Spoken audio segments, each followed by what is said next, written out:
Olá, muito boa tarde para o senhor, para a senhora, para o amigo, para a amiga. Deixa eu dizer uma coisa.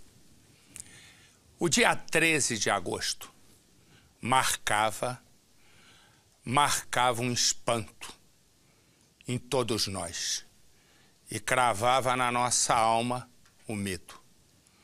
No momento em que, pelo menos, bota uma imagem ali da noite aqui para mim. Da noite, meu filho, por favor.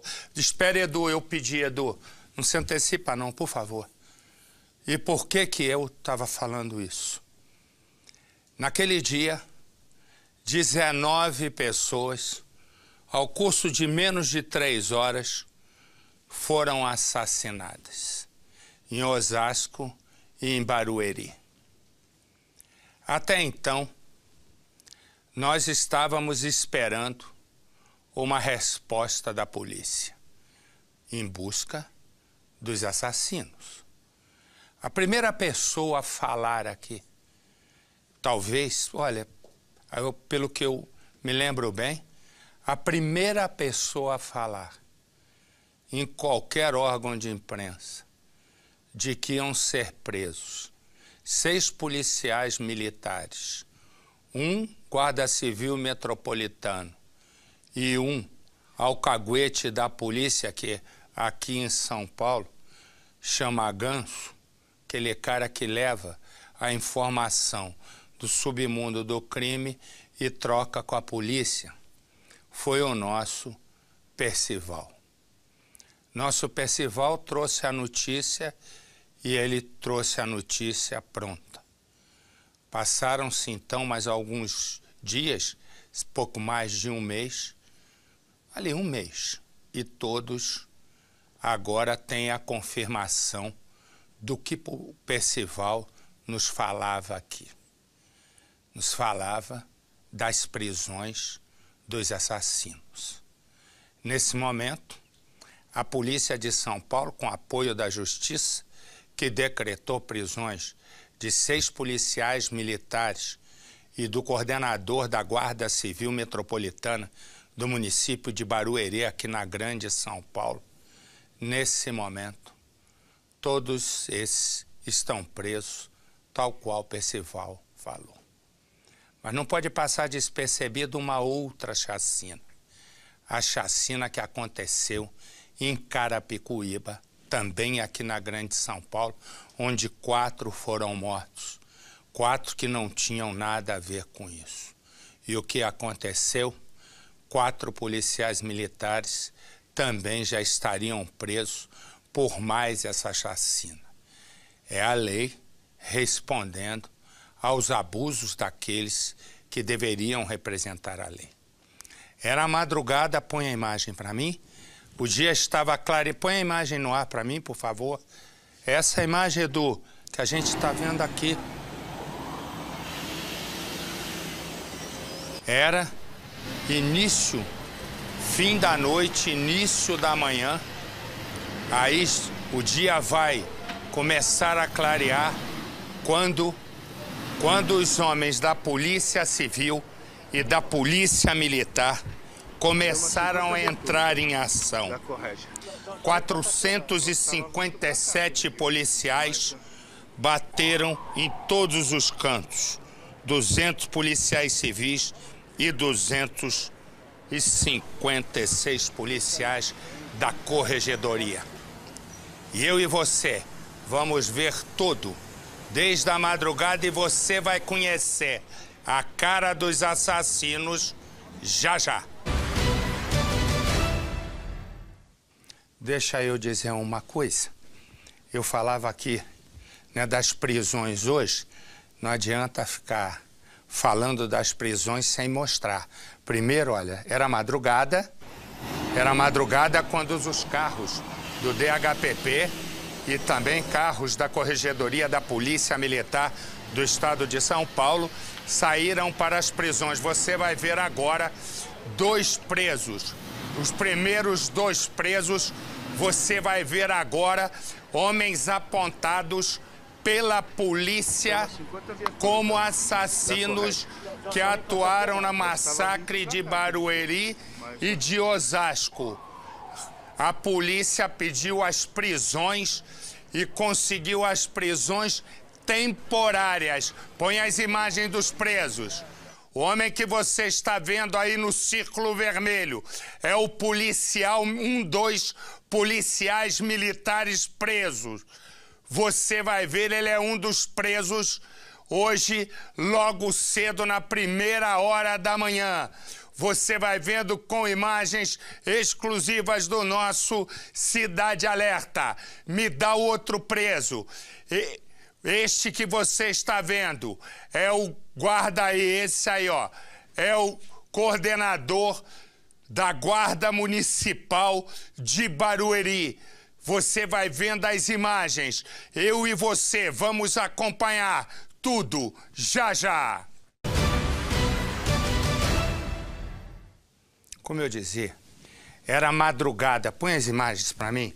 Era madrugada quando 457 policiais saíram com 36 endereços para prender policiais militares e também integrantes da Guarda Civil Metropolitana, apontados como os responsáveis pelas últimas chacinas em São Paulo, onde, ao todo, 32 pessoas acabaram morrendo nos municípios de Osasco, Barueri, Carapicuíba, Santana de Parnaíba, Itapevi, tudo na Grande São Paulo, tudo próximo à capital, cerca de 1 hora. E quando eu digo isso, é porque o Cidade Alerta, como você vê as imagens, estava lá. São policiais do departamento aqui da capital, do Demacro, do DHPP. Esses são 201 policiais civis, 256 policiais da Corregedoria da Polícia Militar. E as primeiras prisões foram destes homens. Mostra pra mim. Você vai vendo, esse é um policial militar apontado como um dos autores da chacina, apontado pela Secretaria de Segurança Pública. A Justiça decretou a prisão temporária, 5 dias, podendo prorrogar para 30. O outro preso é este aí, que faz parte, é o coordenador, segundo informações da própria polícia, da Guarda Civil Metropolitana de Barueri. Você vai vendo as imagens exclusivas aqui do nosso Cidade Alerta. Logo depois, começavam a chegar provas no DHPP. Começavam a chegar as provas no DHPP. Munição, capuz, jaquetas de motociclista idênticas às usadas no assassinato, armas foram encontradas, munições. Você vai vendo a grande mobilização com imagens do nosso Cidade Alerta. E eu volto já já. Vamos nós. Pensa no seguinte. Quando, no dia 13 de agosto, 19 pessoas foram assassinadas.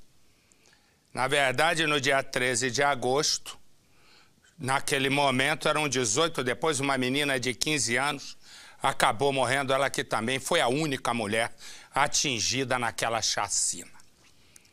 Pois bem, naquele dia, logo depois, o nosso Percival disse aqui que policiais militares iam ser presos e que também Guarda Civil Metropolitano e um informante da polícia. Esse ainda está fora.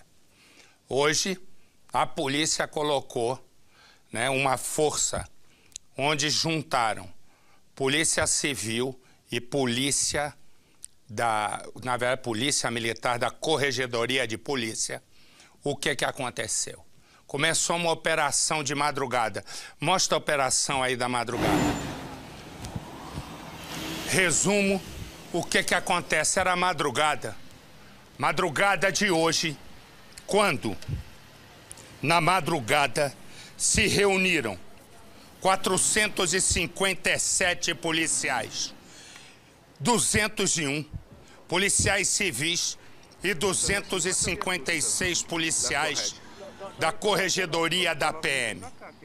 Eles tinham 25 mandados de busca e apreensão em 36 endereços. E a partir daí, 8 policiais militares foram presos e um guarda civil metropolitano. Naquele momento, essas são as imagens do momento em que eles se reuniram.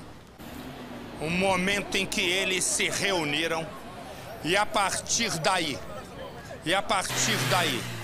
pelo menos 2 imagens nós conseguimos de 2 presos. Um policial militar, põe a imagem para mim, por favor.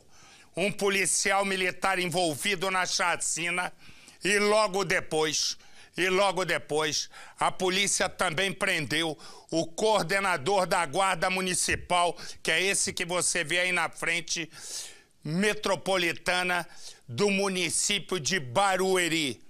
Bom lembrar que 16 mortes aconteceram em Osasco e 3 em Barueri. E naquele momento, logo depois, armas, munição, coletes, tudo que foi apreendido foi levado para o DHPP. Você vai ver nesse instante como tudo começou com o repórter Rogério Guimarães. Põe o Rogério. Madrugada em São Paulo. Começa uma operação sigilosa. São quase 500 policiais em frente à sede do DHPP, o Departamento de Homicídios e Proteção à Pessoa. O grupo faz parte de uma força-tarefa que envolve Corregedoria da Polícia Militar e Guarda Civil, além de investigadores e delegados da Polícia Civil. Os investigadores vão colocar na cadeia policiais militares e um guarda civil. Eles são acusados pelos assassinatos de 19 pessoas, numa das maiores chacinas da história do país, em agosto. A série de mortes aconteceu em Osasco e Barueri, 2 cidades da Grande São Paulo. Pouco a pouco, as viaturas vão saindo. Todos saem para cumprir mandados de prisão, busca e apreensão. A polícia começou bem cedo o cumprimento dos mandados de busca e apreensão em 4 cidades na Grande São Paulo: Osasco, Carapicuíba, Cotia e Barueri. Policiais do Departamento de Homicídios e da Corregedoria da Polícia Militar visitaram 36 endereços diferentes e também tiveram apoio de delegacias dessas cidades para o cumprimento desses mandados. E a gente acompanha agora mais uma viatura durante essas apreensões. A investigação dura quase 2 meses. Os policiais chegam até os suspeitos depois de analisar ligações de celular e a localização do sinal dos aparelhos no dia da chacina. Todos os envolvidos disseram que estavam num determinado local, mas o álibi caiu por terra graças ao monitoramento dos aparelhos telefônicos. Preste atenção neste homem que está de camiseta preta, escoltado por policiais. É o guarda civil, apontado como integrante do grupo de extermínio, um dos primeiros presos na operação de hoje. Ele teria sido um dos que vingaram o assassinato de um guarda civil dias antes da chacina. Agora veja este outro homem. Ele veste uma camisa jeans. Nessa imagem é possível identificá-lo melhor. O homem que chega sem algemas e escoltado é um policial militar. O nome é Tiago. Ele teria participado da chacina como vingança a um PM morto dias antes. O PM Oliveira foi assassinado durante um assalto a um posto de combustíveis. Na casa dos suspeitos foram apreendidos documentos, armas, roupas e provas que podem incriminá-los. Todos os materiais serão periciados. Esse é o momento em que os policiais chegam à sede do DHPP com parte do que foi apreendido. Nessa sacola, o policial carrega 2 armas, um revólver e uma pistola, além de um celular. Nesta outra sacola, capacete e roupas de motociclista. Os assassinatos, segundo testemunhas, foram cometidos por homens em motos, além de pelo menos um carro. Além dos presos, a Secretaria de Segurança Pública disse que há mais pessoas envolvidas no crime e que devem ser presas ao longo da investigação. A suspeita é de que pelo menos 18 policiais militares e 4 guardas civis de Barueri, além de um vigilante, tenham participado da chacina. Antes das prisões de hoje, apenas um policial militar havia sido preso. É o soldado Fabrício Eleutério. O PM sempre negou qualquer participação nos assassinatos. Ele disse que estava na casa da namorada na noite do crime, mas não há provas dessa versão. E o PM está no presídio Romão Gomes, destino de todos os policiais presos na operação de hoje. Até agora, são 7 policiais militares presos e um Guarda Civil Metropolitano. Nós vimos um PM e vimos um GSM. 5 foram por determinação da Justiça, porque são acusados de estarem envolvidos, os 5, nas chacinas de Osasco, Barueri e antes, em outras 13 mortes. Portanto, o número, na verdade, o número é de 32 mortos até agora que eles são envolvidos. O que acontece exatamente? Outros 2 PMs foram presos porque estavam em casa com munição irregular e armas raspadas, armas ilegais. 2 estão presos por isso. Não há uma prisão. Os mandados de prisão são prisões temporárias, isto é, não vão ficar na cadeia 5 dias, prorroga por mais 30. Só depois a Justiça vai pedir, vai avaliar, melhor dizendo, se vai haver prisão preventiva, isto é, que os deixará, na teoria, até a hora do julgamento ou não, né? E mais, a defesa do soldado Fabrício Eleutério da Rota, que já esteve envolvido em outros assassinatos, já foi acusado, inclusive 2 deles foi absolvido, a defesa já está pedindo o relaxamento dele de prisão.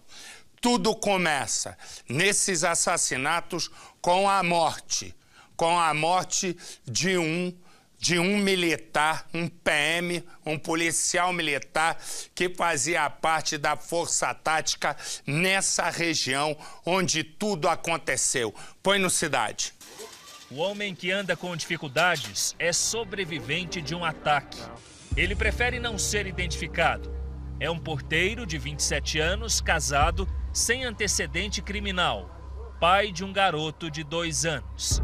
Reconhece que nasceu de novo. Aqui, ultimamente, aqui é fogo, aqui não dá pra saber. Não dá pra saber que aqui morre 1, morre 2, morre 3. Graças a Deus a gente sobreviveu. Eu acho que, sei lá, não sei, eu não tô meio perdido ainda no que aconteceu. O porteiro foi atingido por 2 tiros e um outro de raspão. Diz que o atirador usava uma roupa preta e capacete branco. Chegou sem dizer qualquer palavra, apenas atirou. O cara desceu da moto e começou a atirar em todo mundo. Quem tava na reta dele começou a atirar. Era um homem só. Um homem só, de capacete e numa moto preta. Mais 2 homens sobreviveram. Um está na casa de parentes longe daqui. E o outro é seu Luiz Vanderlei da Silva, de 47 anos, irmão do Alessandro, que mora ao lado e ouviu todos os disparos. Paguei, tirei a roupa pra dormir, daqui a pouco 5 minutos, mostra a cera. E eu não entendi nada, entendeu? Aí minha mãe ficou todo mundo apavorado ainda, depois deu uns 5, 15 minutos, aí chegou as polícias. O atirador surpreendeu as vítimas que estavam bem aqui na esquina do bar, já fechado naquela hora por volta de 11h40 da noite. No local, vários sinais dos tiros. Um deles está aqui nessa porta, olha só, um buraco que foi feito pela bala. Esse atirador apareceu de repente aqui na rua e fez vários disparos em direção aos 5 homens que estavam em frente ao bar. O dono e mais 4 clientes, todos conhecidos dele, aqui da rua. 2 conseguiram sair correndo, os outros 3 não foram atingidos. O atirador só parou com os disparos quando o filho do comerciante gritou lá de cima. Quando eu gritei que ele ia terminar de executar os meninos, quando eu terminei de gritar, aí ele pegou, olhou para cima e foi embora. Aí foi a hora que eu fiquei assustado e desci, né, para dar o socorro, né.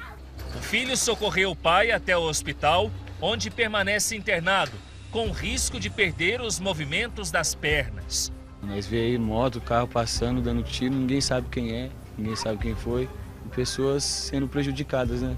Como que vocês se sentem vivendo desse jeito? Nós se sentimos com medo, né, assustado, né, com essa situação. Quem não pode ficar nem no portão de casa.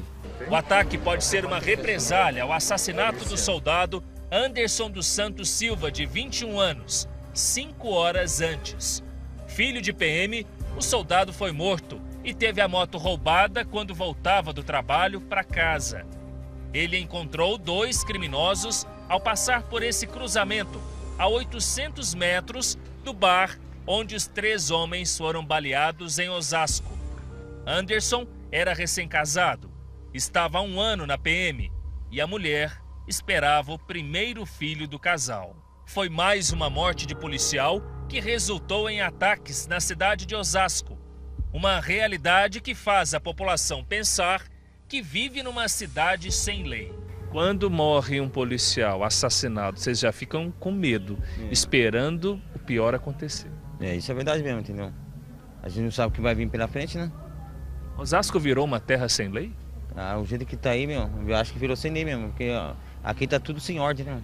Estamos chegando no bar onde 6 homens foram mortos 2 meses atrás. É esse bar aqui, que também fica em Osasco, na Grande São Paulo. Exatamente a 15 quilômetros de distância do bar onde aconteceu o último ataque. Os assassinatos que aconteceram aqui dentro, até hoje, não foram solucionados. Fabiano é filho de um dos sobreviventes daquela chacina, a maior do ano. Ele estava em casa quando ouviu os tiros. Ao chegar no bar, encontrou o pai deitado, ferido. De frente ao bar tinha um rapaz que já estava falecido também. Aí já adiante já tinha meu pai sentado na cadeira. E mais pro fundo já tinha as outras pessoas. Tudo caído, né? A maioria já tudo sem vida. Ao todo, 18 pessoas foram mortas na mesma noite, em Osasco e Barueri. Todos eram homens. A suspeita é que os ataques foram também uma retaliação. Uma semana antes, um policial à paisana morreu num posto de gasolina e um guarda civil foi assassinado. O governo montou uma força-tarefa para investigar os crimes. Apenas um policial foi preso durante a investigação.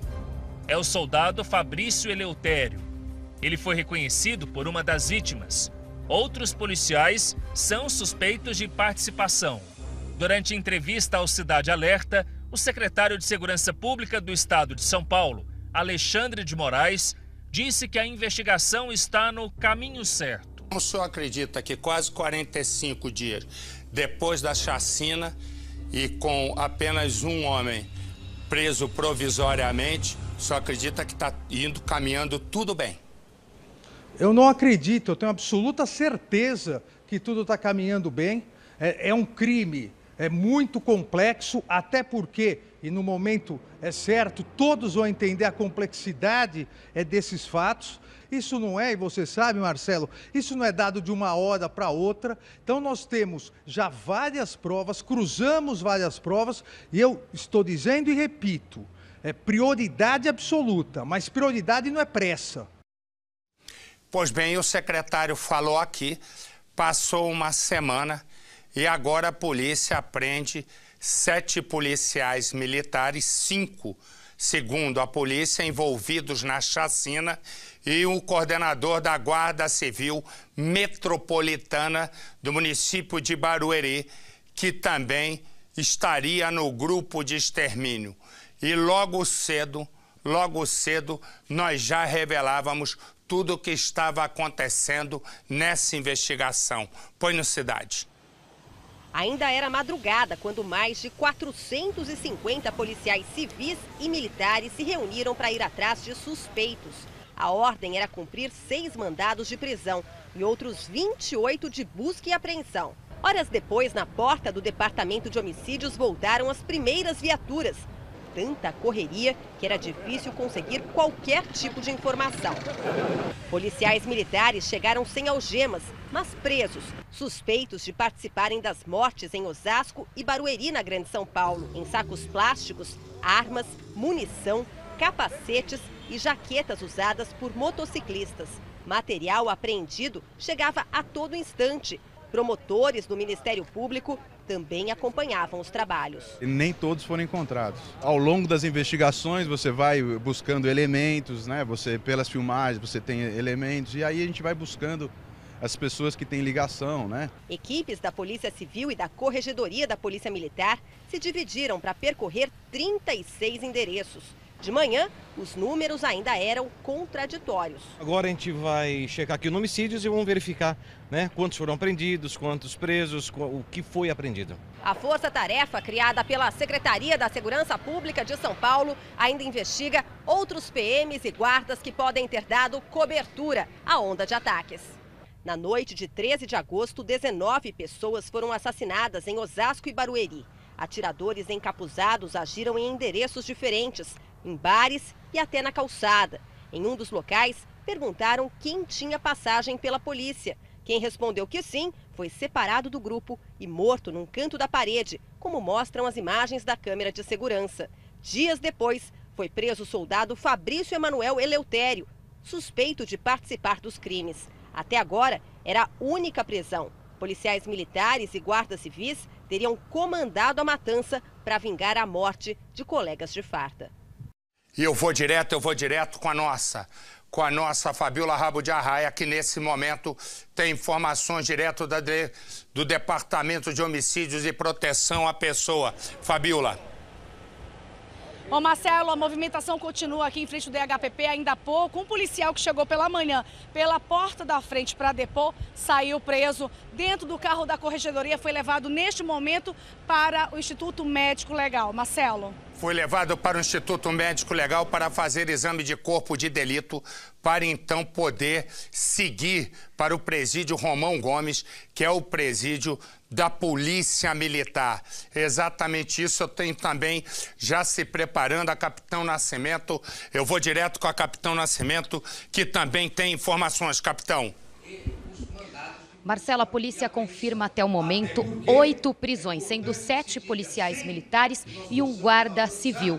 Isso porque seriam 2 sargentos, 2 cabos e 3 soldados. Um deles que já estava preso, que é o soldado Eleutério da Força Tática. Outros policiais, Marcelo, que foram presos hoje, são do mesmo batalhão daquele PM que foi assassinado no dia 7 de agosto, Marcelo. E o nosso Afonso Mônaco também nos conta a história passo a passo de como tudo foi acontecendo até o momento em que a polícia tinha certeza que foi a própria polícia do mal que começou a matar. Põe no Cidade.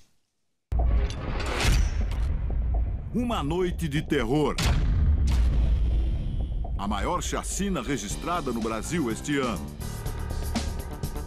Homens armados e encapuzados espalham o medo em 2 cidades da região metropolitana de São Paulo.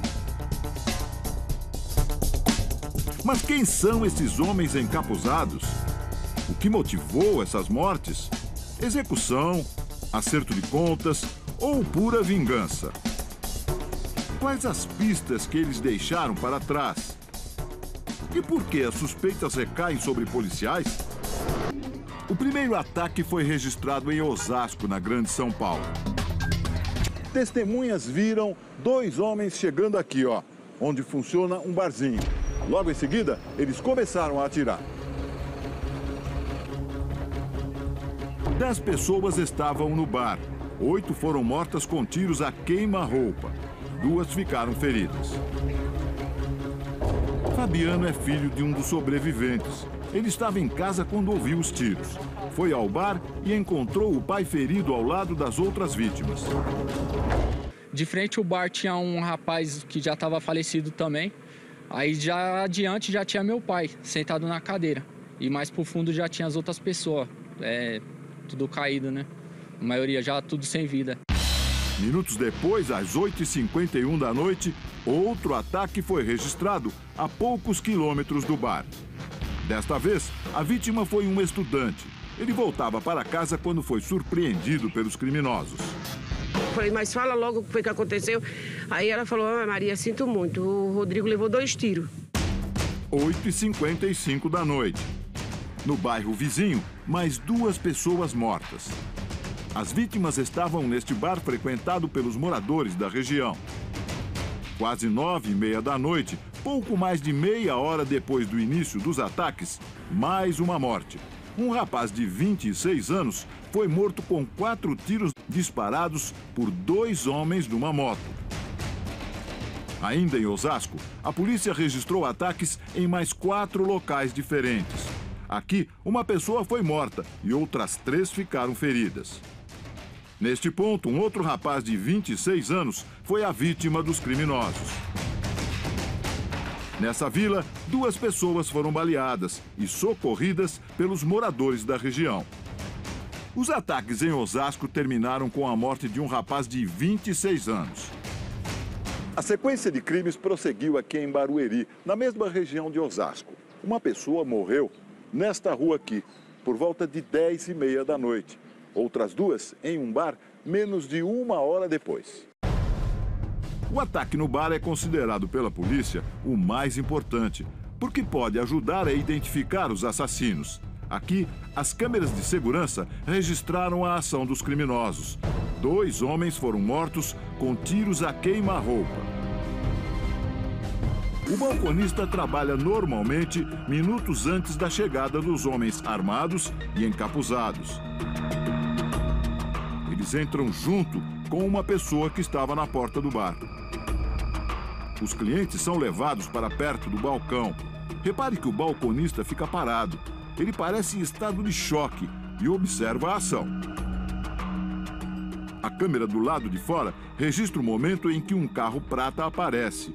O veículo está com as portas abertas e desce de ré. Para por um instante e volta a subir. Dentro do bar, um dos criminosos conversa com o homem que está de blusa vermelha e o obriga a virar de costas. Esse cliente de boné com as mãos na cabeça também é obrigado a ficar na parede. Algumas pessoas se afastam e o trio atira contra o homem de boné e o de blusa vermelha. Assustadas, algumas pessoas correm para perto do balcão. Enquanto isso, os encapuzados disparam mais tiros contra as vítimas que já estão deitadas. No momento dos disparos, o balconista se joga no chão. Um dos clientes tenta correr. Outro se esconde embaixo da mesa de bilhar.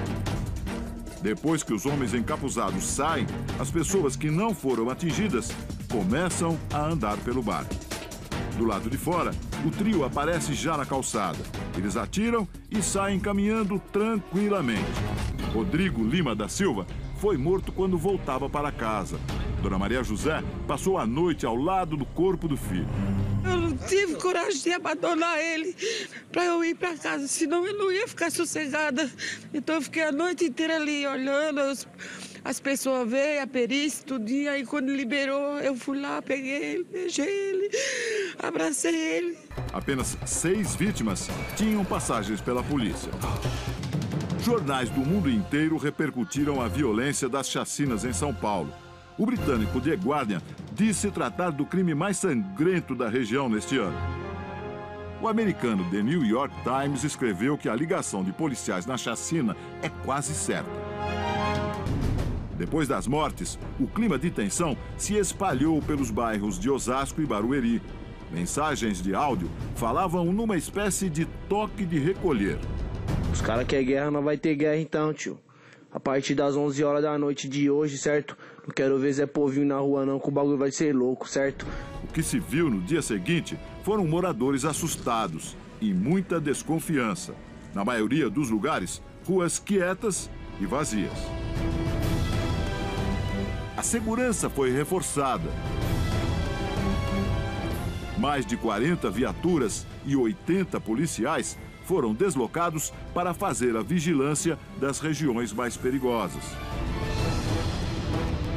Segundo a polícia, nenhuma ocorrência grave foi registrada.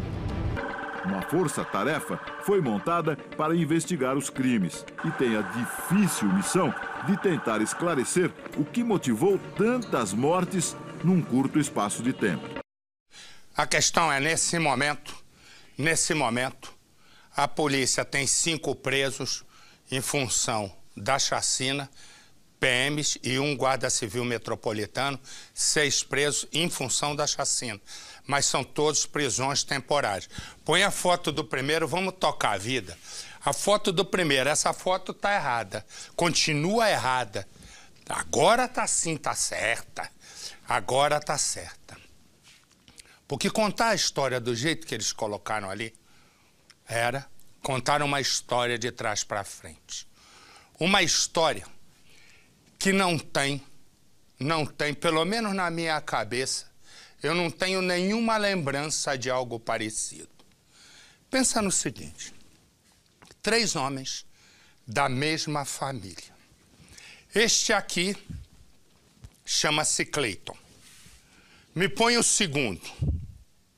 Este aqui é o filho de Cleiton, chama-se Anderson.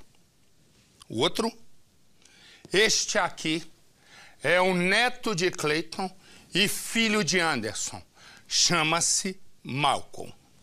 O que acontece? Põe o Cleiton. A história começa com Cleiton. Naquele momento, há exatos 42 anos, Cleiton tentou matar a esposa Teresa. Havia uma discussão de madrugada, ele pegou uma arma, atirou contra a esposa e depois contra o filho, que nós vimos aqui abraçado a crianças. E por fim tentou se matar.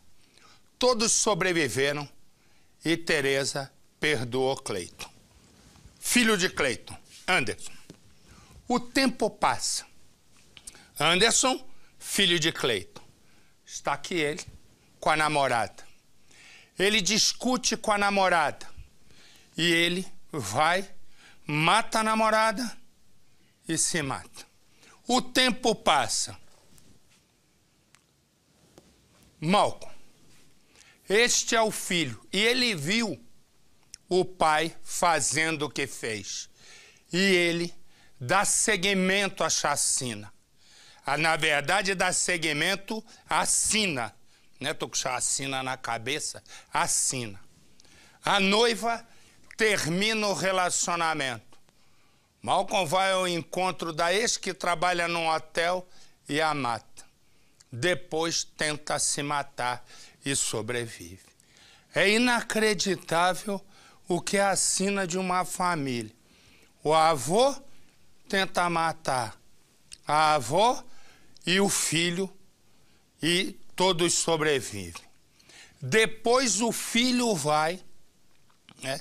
O filho Anderson vai e o que faz tempo depois discute com a namorada, mata a garota e se mata. O filho, que é o Malcolm Keynes, vê, ele vai lá e mata a noiva. E depois tenta se matar e não consegue. A história começa assim. 3 homens e uma sina. A sombra da morte paira sobre cada um deles. São pai, filho e neto. Em comum, o instinto assassino. O primeiro a ficar frente a frente com a morte é Cleiton, o avô, que há 42 anos tentou matar a esposa Teresa. O filho Anderson, 33 anos depois, mata a namorada Elaine e em seguida tira a própria vida. Anos mais tarde, Michael, o neto, é preso pelo assassinato da noiva, Camila. 1973. O casamento de Clayton e Teresa vai de mal a pior. É que ela acaba de descobrir que está sendo traída, que era separação. Naquele dia, Clayton chega em casa e discute mais uma vez com Teresa. Ele está armado. No meio da briga, saca a arma e atira.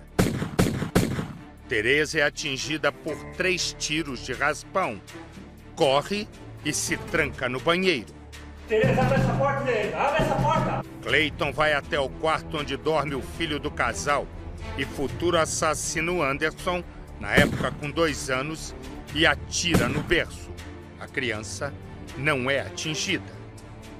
Clayton ainda dá um tiro no braço para simular um assalto e some com a arma do crime.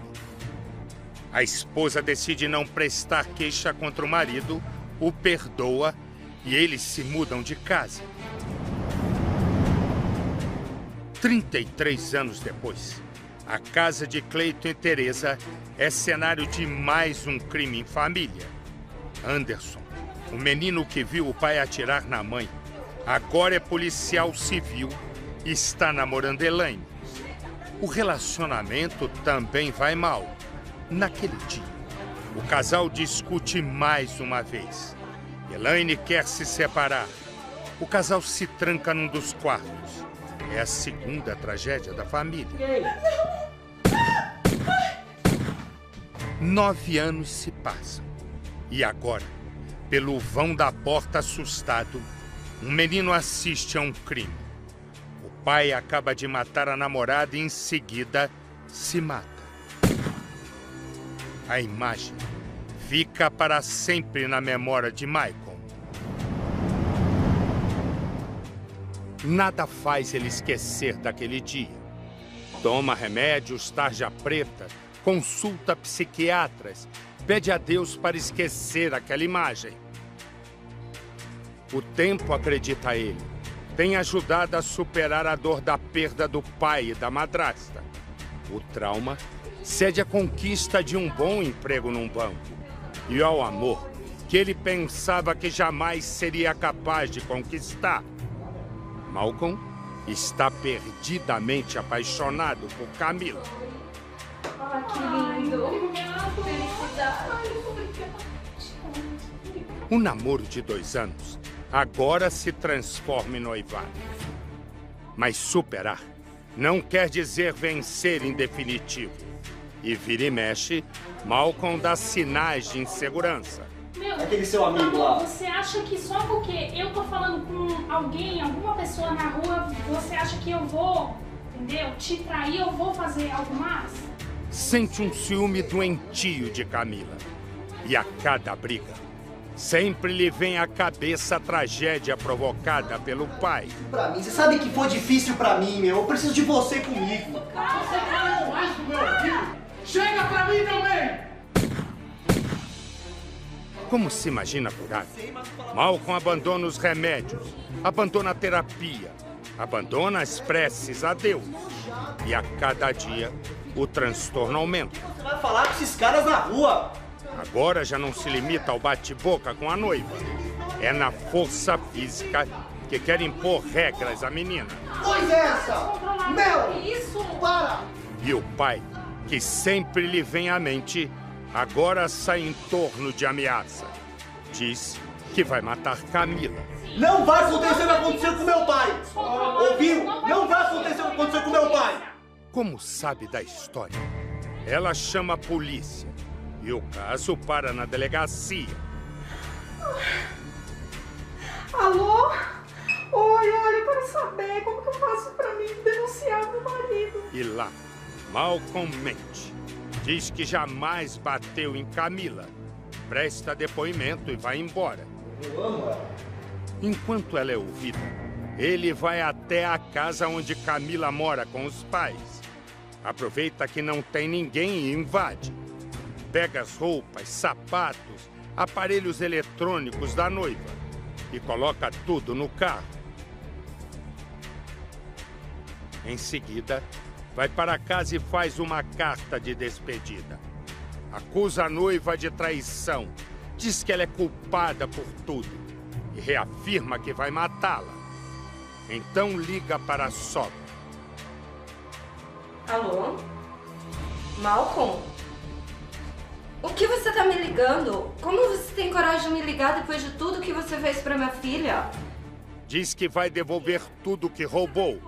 A sogra não abre a boca, nem avisa a filha de que Malcolm ligou. Bom dia, seu menino, tudo bom? Tudo bem, Camila? Tudo bom, senhor. Naquele dia, Camila vai para o hotel onde é garçonete, sem imaginar que ele prepara uma armadilha. Malcolm liga no hotel e marca uma visita. Diz que precisa alugar 2 suítes para 2 executivos e que quer conhecer o local. Boa tarde, tudo bem? Malcolm vai até o hotel. Um funcionário o acompanha, até que ele chega na cozinha. A cena de 9 anos atrás há de se repetir. Você fala mais do meu filho? Chega pra mim também! Igual ao pai, ele saca uma arma e atira. Camila morre na hora. Meu Deus! Malcolm ainda tenta o suicídio, mas o plano falha. Mesmo ferido, sobrevive. E na cadeia agora, há de viver 2 tormentos. O do pai... Você fala mais do meu filho? Chega pra mim também! E o que agora acaba de cometer. Gerações diferentes. A mesma família marcada pelo instinto assassino. Ele sempre foi estressado, sabe? Tipo, você tinha que tomar cuidado das coisas que você falava pra ele. Não tinha como imaginar o que aconteceu, entendeu? Era imprevisível. A sede de matar ficou no papel. Escreva esta carta com ódio. Ódio de um homem que sentiu na pele o demônio que uma mulher pode ser. O autor é Malcolm Favero. Ele compartilha o sentimento que corroeu o pai, Anderson, e foi quase saciado pelo avô, Clayton. A 160 quilômetros de São Paulo estão os locais onde cada um usou uma arma contra a própria mulher. No final da linha do tempo está Malcolm.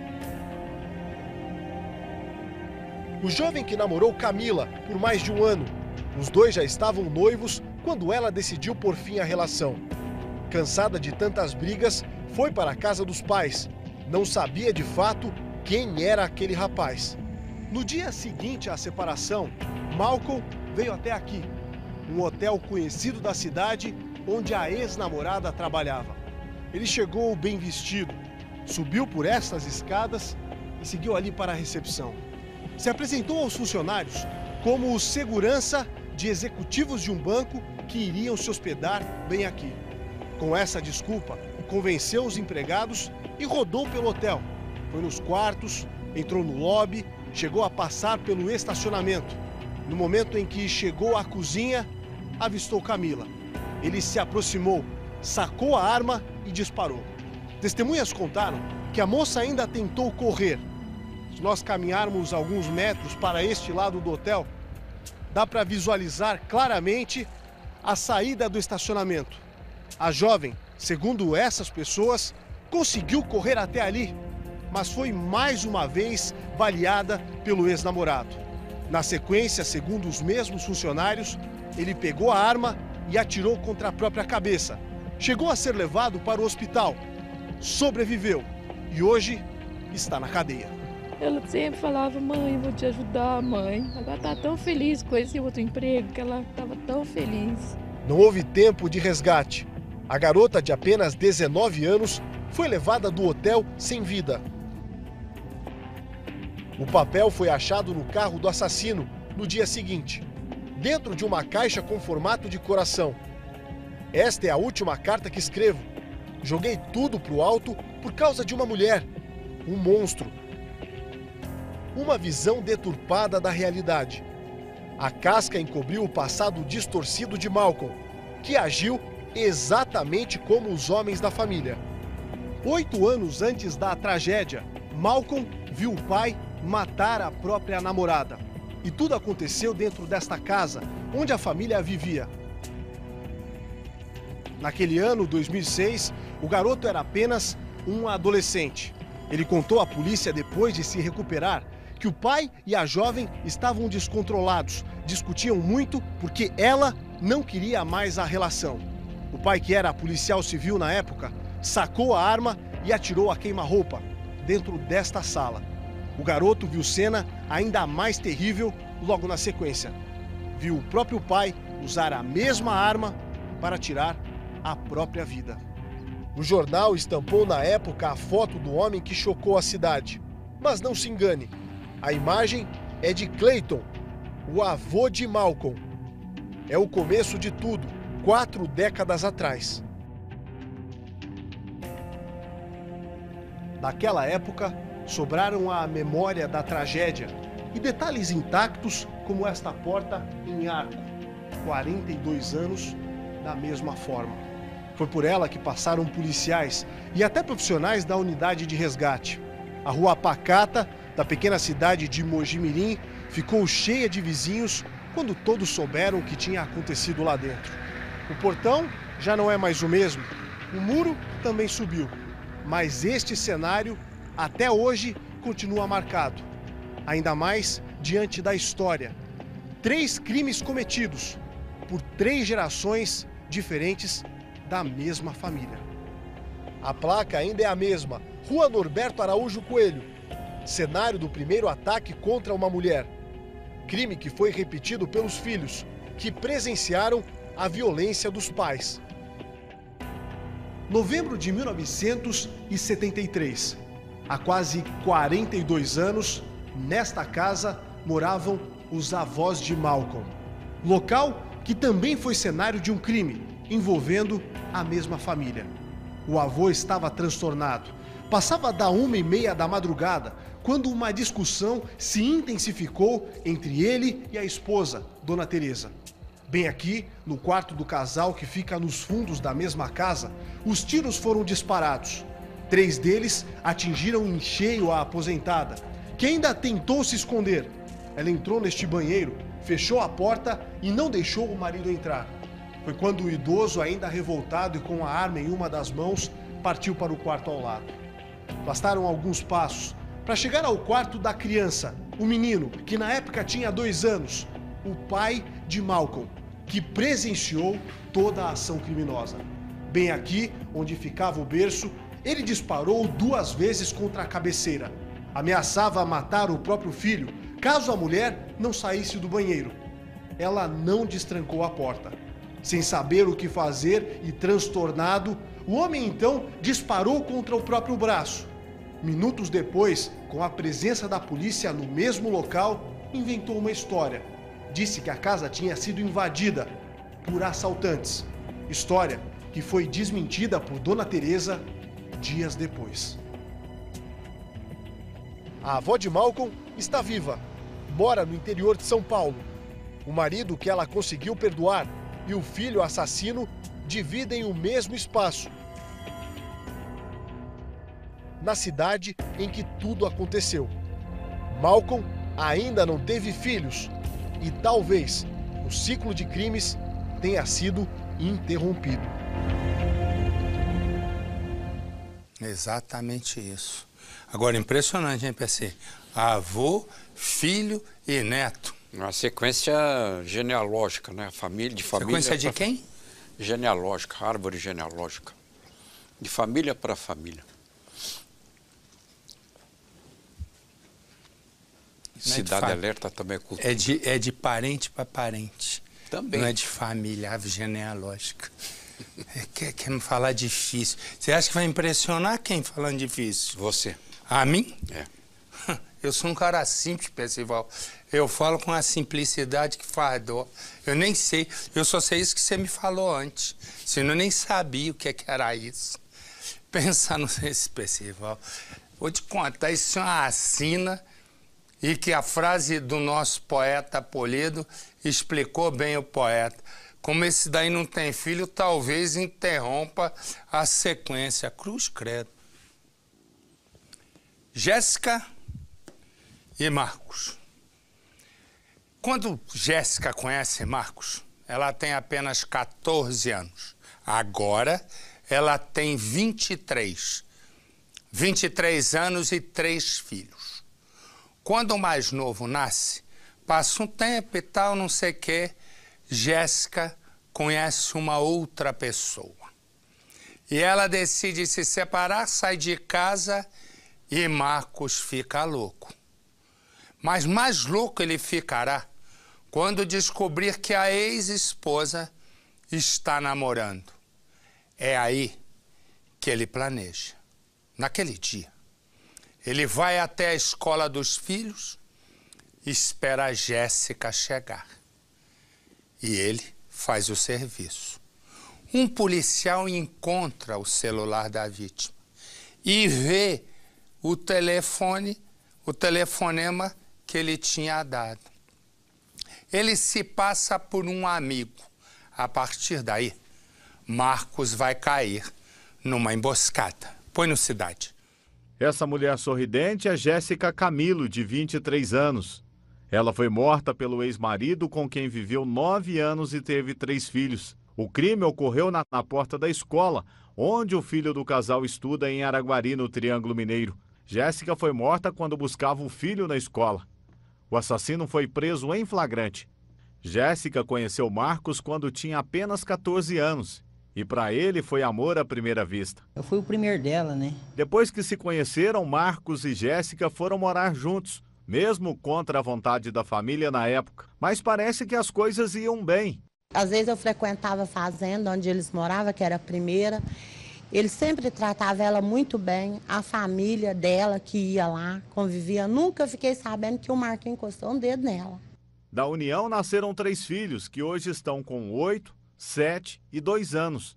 Mas foi depois do nascimento do 3º filho que Jéssica começou a reclamar do casamento. Marcos, para agradar a mulher, deu a ela de presente um celular moderno, de última geração. Com acesso à internet, ela agora podia se comunicar com o mundo e ficar mais próxima da família. E foi numa dessas conversas que ela contou para a irmã a vontade de se separar. Ela vivia reclamando isso mesmo, que não deixava ela nem vir ver minha mãe que estava doente. Ele não deixava, ela me reclamou que ele falou que não tinha tempo de trazer ela para ver minha mãe. E minha mãe tá doente. Minha mãe, ela sofreu derrame 2 vezes, então direto tem que vir ver ela.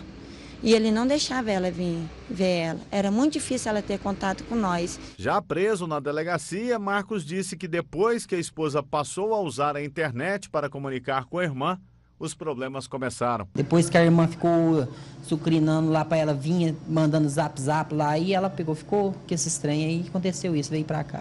Jéssica resolveu tomar uma decisão. Deixar Marcos na fazenda e se mudar para a cidade. Começar uma nova vida, estudar, trabalhar e, quem sabe, um novo amor. Marcos, porém, desconfiava que já estava sendo traído e pediu para o filho mais velho ver se Jéssica estava com alguém. Meus meninos chegou lá no outro dia lá na escola, falou: pai, o homem dormiu lá e dormiu na cama junto com a minha mãe, meu menino de 8 anos. Aí aquilo lá, a cabeça ficou perdida tudo. Ao saber que a esposa teria passado a noite com alguém, Marcos ficou cego. Resolveu, na manhã desta quarta-feira, vir para Araguari. E foi para o colégio, para a escola onde estuda um dos filhos do casal, tentar falar com ela mais uma vez, tentar reatar. Jéssica morreu na porta da escola do filho, na frente do filho e ainda de um sobrinho. No celular de Jéssica, o número de Marcos. Cabo Alessandro pegou o número e ligou para Marcos, oferecendo ajuda para a fuga. Momento em que fez a prisão. Nós nos passamos por um parente dele, né? Falamos que ia dar socorro para ele e ele falou o local que ele estava e a gente foi e efetuou a prisão dele em flagrante. No celular, as conversas não deixam dúvidas. Jéssica estava apaixonada. Para descrever o contato, a palavra paixão e um coração. A última troca de mensagens se referia ao último encontro e corações para simbolizar aquela que, para ela, seria uma nova fase da vida. Jéssica estava tão feliz que no dia da morte fez um clipe com fotos dela e da família e enviou para o celular da irmã.